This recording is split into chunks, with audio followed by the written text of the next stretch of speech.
Oh, hello there! Ellen Seesmore here, birdwatcher extraordinaire from As the Corn Grows. My fellow soap stars and I are taking some time off to visit some neighboring counties and towns. Take a look and see what we've discovered. Ooh. Located in Willmar, Minnesota in Kandiyohi County, you will find Three Fingers Sawmill.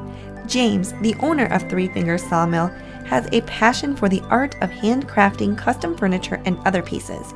James, along with his wife Lynn and dog Gus, run the business together. At Three Fingers Sawmill, they specialize in rustic furniture and custom log sawing, among many other things. They can take your drawing or sketch and create a work of art for your home cabin, office, or even an outdoor area. They can also use their own artistic design to create something unique and special just for you.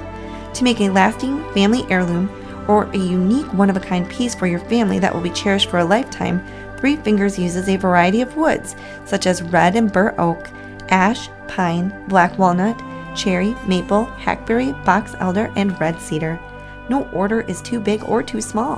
Whether you want a small end table or an entire bedroom set, they can custom make it for you with the look that you want.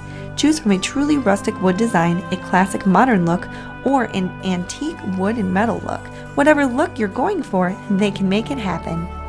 The next time you are looking for a unique handcrafted furniture piece, don't hesitate to let Three Fingers Sawmill in Willmar, Minnesota be your go-to place. They will help you design any type of piece that you may be interested in. Three Fingers Sawmill, Willmar, Minnesota.